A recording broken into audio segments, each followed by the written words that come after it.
Hello, and welcome to Empowered to Thrive. I'm your host, Kareen Powell. I'm so glad you're here. No matter what type of day you're having, you're always welcome. I like having you around. This space is especially designed for the person who goes about life focused on everyone else while neglecting their own needs. The person who says yes when inwardly they want to say no. The person who is frustrated at all they do because they don't receive much in return. If that's you, I'm going to put out some great ideas on how you can change those patterns and get unstuck. Life isn't meant to be tolerated. It should be enjoyed. So let's get to it.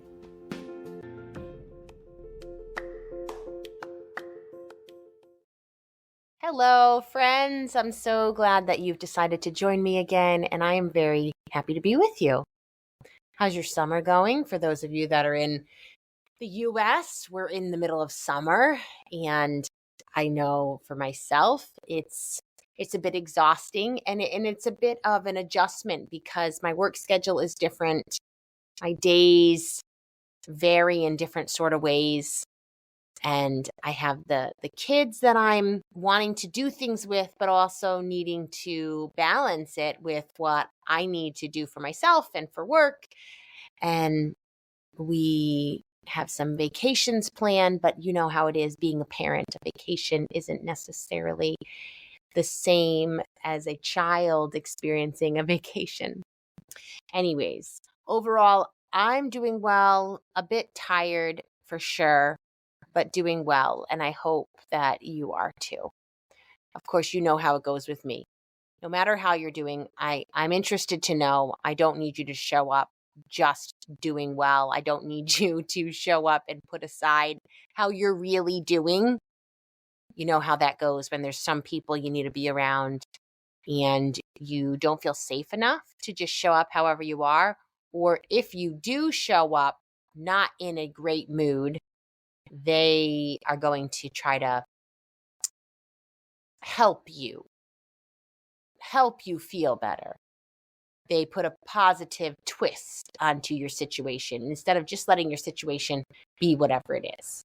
And I'm just going to jump from that right into today's topic of conversation. And I really do wish that we could just be sitting across from each other in my living room or at a coffee shop or outdoors and just chatting. But, you know, this is our next best situation because here we are. We can't all do that right now today, but we can all connect in this way. So we'll make the most of it. So I wanted to chat about this idea of trauma that is actually not recognized as trauma, complex trauma. And oftentimes it shows up in a typical parent-child relationship. A parent's overwhelmed, a parent's stressed, a parent is exhausted, and the ways they start interacting with their child is not in the best interest of the child.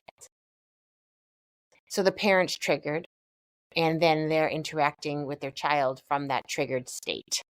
Instead of getting regulated themselves, coming back to this grounded place of, I do not need to let my emotions take over how I interact with you.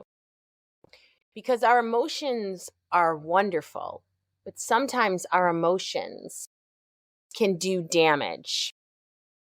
It doesn't mean the emotion is the problem or that it's wrong. It just means we need to be able to navigate having those emotions and still being able to show up and interact in a way that isn't damaging to the other people around us.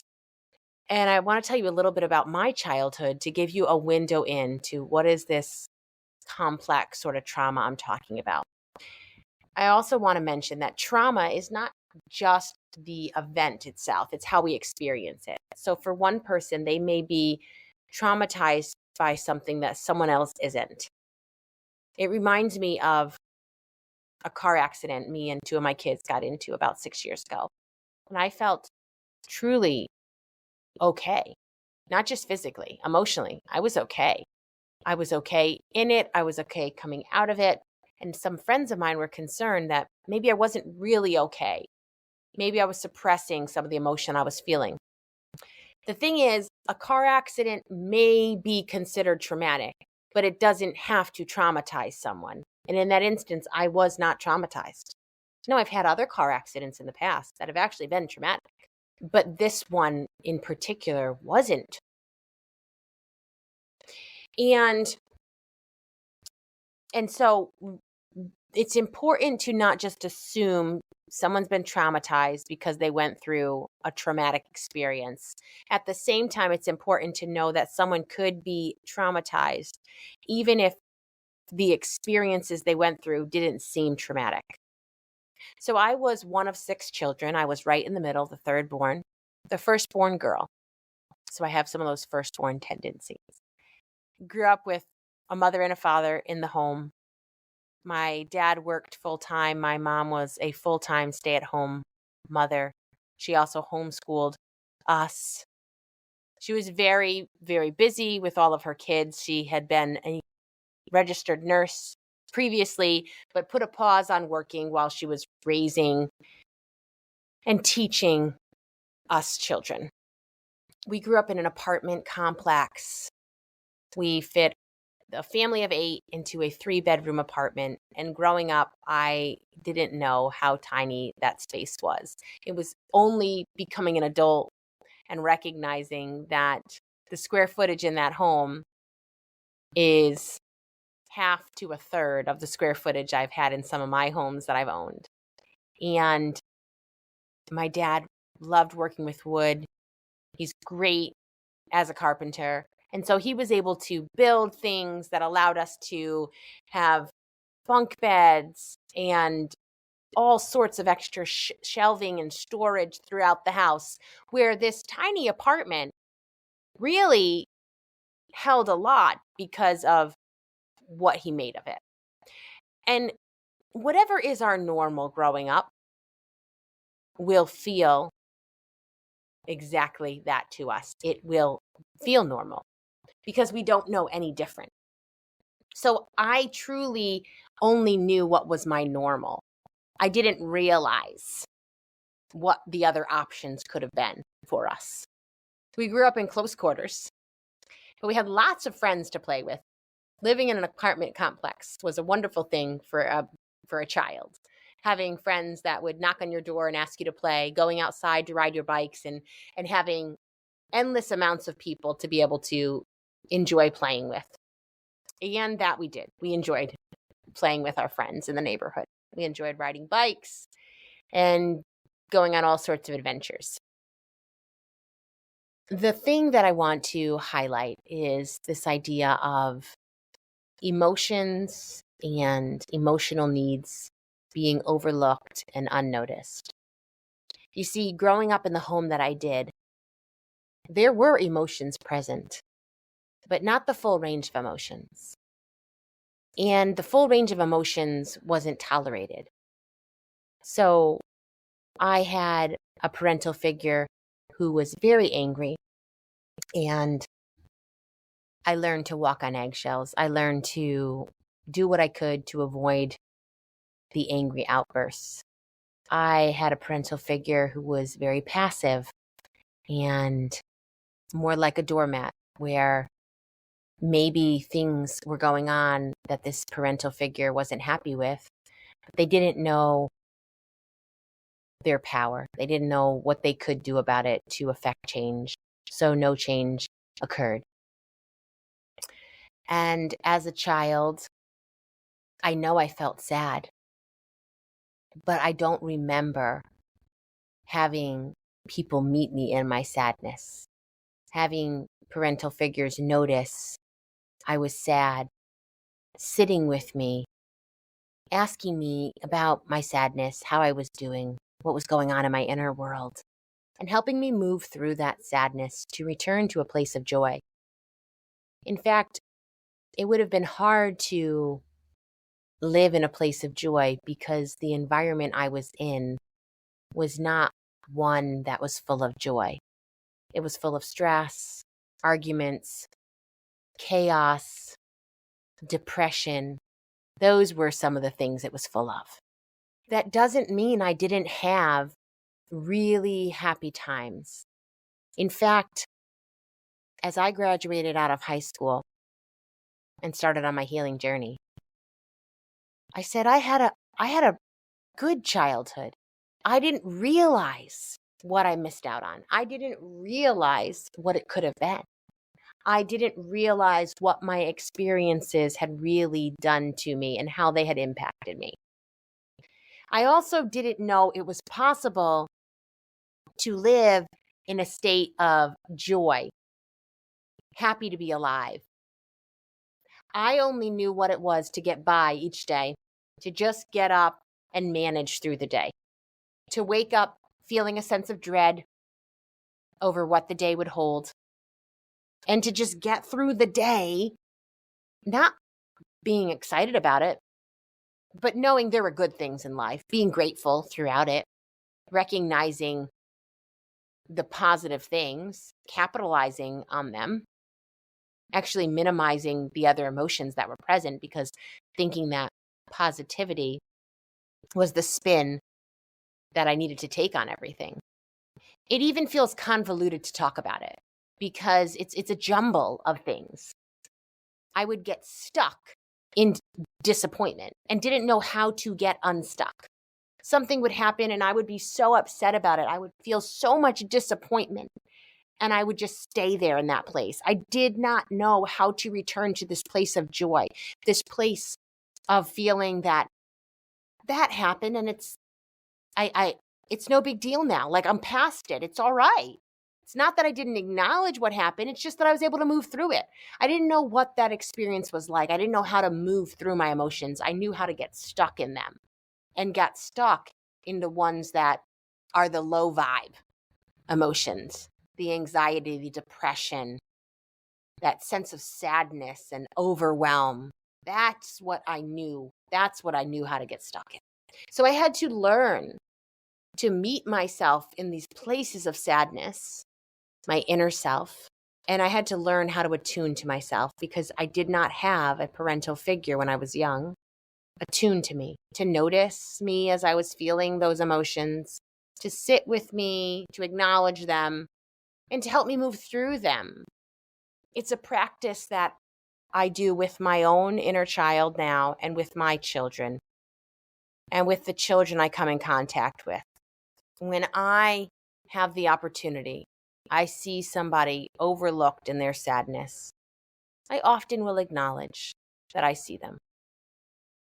I might just go over and put a safe hand on their shoulder. I might say, "How you doing?" I might just connect with them in some sort of way to acknowledge that I do notice them. Even if I'm not addressing exactly what's going on, because it kind of does depend on the situation. That is so impactful. As children, every child deserves to be noticed, to be attuned to be met in their emotions. Every child deserves this experience of knowing that somebody wants to be with me no matter how I'm doing. It's okay if I'm angry. It's okay if I'm upset. It's okay if I'm disappointed. They will be with me. They won't try to help me move through it for the goal of moving through it. They will sit with me in it. And in fact, that will be my means of moving through it. So the goal isn't to sit down with a child and to say, "Oh, they're super disappointed right now. They're really sad. They're upset. I need to help them get to this place of joy once again." No. The goal is to sit with them and to notice, to be able to get an understanding. "Hey, I noticed you seem sad. What's going on? Is there anything you want to talk about?" Just sitting with them, asking questions depending on what the situation is, depending on the child. This isn't a formula, a one-for-all formula. This is actually about you and I getting to understand the heart of ourselves and other people so that we know how to empathize. We know how to meet people in their places of pain, help them feel loved and understood, and help them work through that pain to come out of it to this place of, all feels right with the world again. Because all will not ever be right with the world. But when we can feel that all is right with the world, we can move through life a lot better off. Codependency would say, well, see, everything isn't all right with the world. So I shouldn't be all right then. And to that I ask, so is it better that if someone else is unhappy, you're unhappy too? Or if we recognize they're in a place of pain, we touch in with their pain, but we don't have to become the pain. We don't have to become what they are. We're allowed to be ourselves, and they're allowed to be themselves. So when you sit and you attune to the child, it's not about taking on their emotions. It's being grounded yourself and then coming alongside that child to support them. When that doesn't happen, when a child is sad and runs off to the room and nobody notices, nobody goes and checks in on them, nobody helps them to come back to this baseline of joy, these events on repeat build up and they're stored in the body. The body remembers and it impacts that person. And it's this complex sort of trauma that is less recognized, but deeply painful, deeply impactful. And whether you're listening and you're considering your own life, your own childhood, or you have children yourself and you're considering the ways that you interact with them, if you are looking for support in this area, if you're feeling that, you know what, I think there are ways that I was emotionally neglected as a child, I was overlooked, my parents had too much going on, they had their own traumas, they had their own emotions they didn't know how to move through, so they didn't know how to support me, and you want that support, I am here to help you. That is what I specialize in. Or perhaps you're thinking about the way you're parenting your children and you're sitting there saying, I want to do differently. I want to be able to attune to my child. I want to be able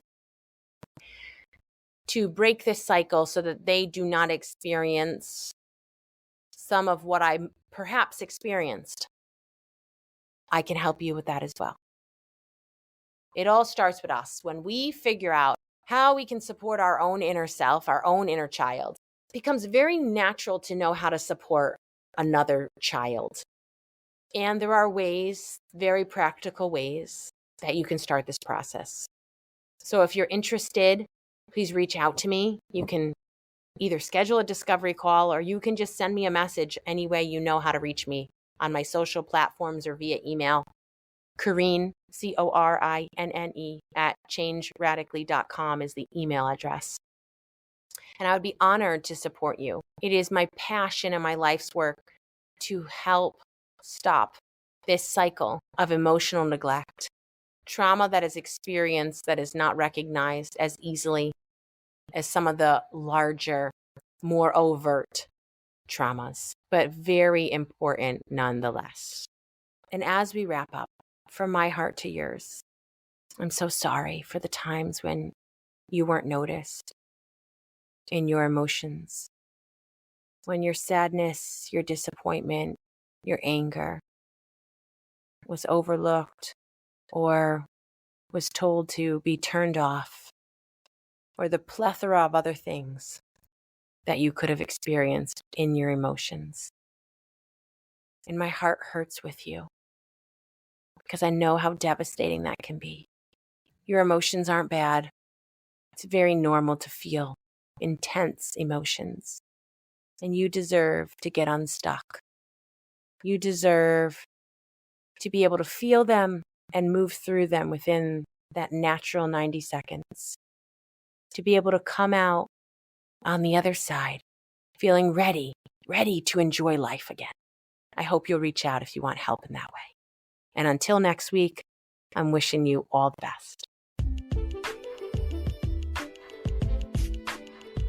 We've come to the end of another episode. I'm so glad you stuck around. As you consider what you've heard, what's the one thing that especially resonated with you? What's one way you can start to implement change into your life? Too much too soon isn't sustainable. Start small and go slow. Consistency is key. If you appreciate what you're hearing on Empowered to Thrive, would you kindly leave me a review and rate my podcast? It helps a lot. I hope you'll share the episode with a friend and come back next week. And don't forget, I'm so glad you're alive.